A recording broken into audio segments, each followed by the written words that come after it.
I'm going to walk you through how to do your statistical analysis in Excel using Google Sheet. So the first thing you're going to want to do from your Google Drive, you're going to want to go ahead and click on New, and we're going to get a new Google Sheet. We'll just say a blank spreadsheet. For our data, we're going to be using the data from the connector depth assignment on the quiz. So I'm going to go ahead and type connector depth in right there. I'm going to go ahead and call this column sample. And then we're going to go ahead and put in all of that data from the quiz on the connector depth. So we measured 12 connectors from our example, so I'm going to go ahead and in my column here, I'm going to go ahead and make 12 numbers for each of the samples. And so to easily do that, if I just highlight both 1 and 2, and then I can drag down and it will automatically number the rest of those for me. So I just grab that little handle, the blue dot there, and it will put those in for me.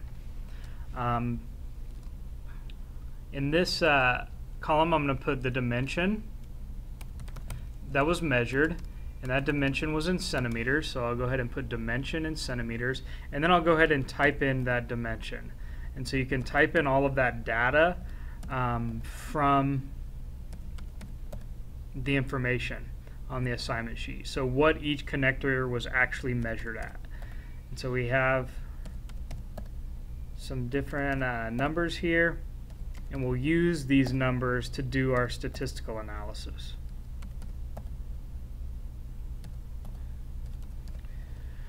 Alright, so once you have those numbers typed in for all of your data, I'm going to go ahead and highlight this, and I'm going to click on this to increase the decimal places. So when I do that, if I select the entire set of data, so I'll just click and drag to select all of the data, then I can click this button here and it will increase the decimal, so I want to show more decimals, or decrease the decimal. And so we want to show 1 decimal place for all our numbers for our data here. Once you have that taken care of, we can go ahead and come over here. I'm going to just make this column a little smaller just to leave some space. And I am going to type in central tendency. And so under this heading, we're going to have all our measures of central tendency. So the first one we're going to do is mean. So I'll type in mean. Over here, I'll come in and I'll type in the formula to calculate mean. And so I'm going to type in an equal sign. And mean in most spreadsheet software is called average. And so if I type in AV, then I'll see average. I can click on that. I'll come over here to my data and highlight it all. I'll close the parenthesis on the data, and I'll click enter, and it will give me the mean value. The other measures of central tendency we want to do, let's go ahead and do median. So over here, where I want my data, I'm going to put equals. I start to type in median. I see that's what I want. I select my data, and then I put a closed parenthesis on the other side and hit enter, and it will figure my median for me. Mode is the next measure of central tendency we want. So again, I'll type equals, start typing in mode, select my data, close the parenthesis, hit enter.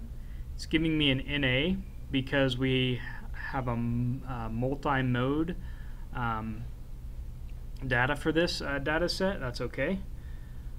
So that takes care of our measures of central tendency. So I'll skip a space, and then we'll do our measures of variation. So I have variation here. The first measure of variation we're going to do is minimum number. So what this is going to do is it's going to give us the minimum value of our data set. And so I have minimum right here, the minimum number. I'll select all of these. I'll hit enter. I'll type in maximum. So this is going to equal our maximum number. So I'll start typing in max. I'll see maximum, and again it gives me the definition, the maximum value in the numeric data set. So there that is.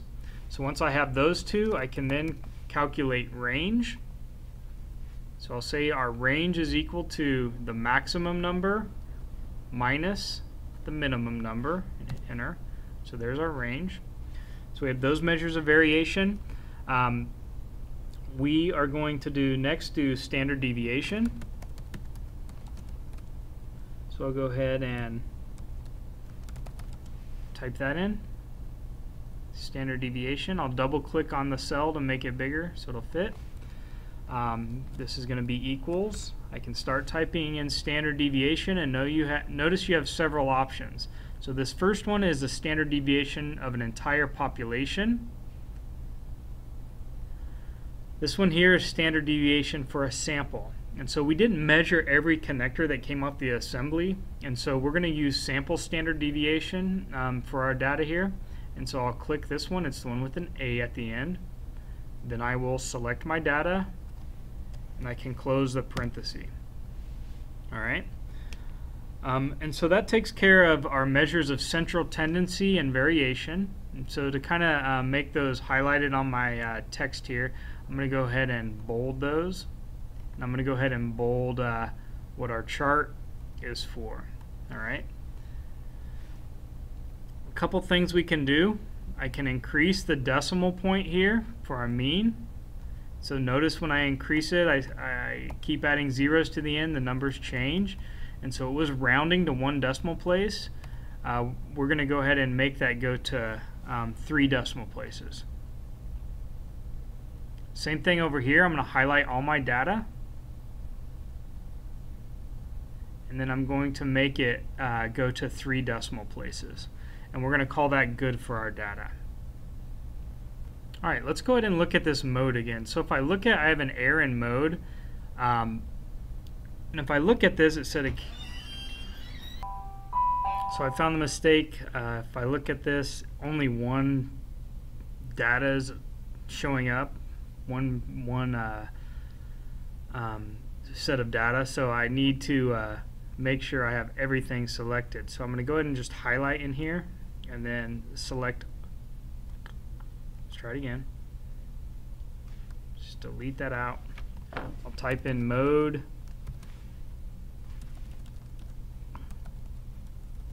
Equals mode. Click on it. Select all the data this time. You got to be careful how your little touchpad works. So make sure all of it's selected, then hit enter. And I'll go ahead and increase the decimal on that value to 3 places as well.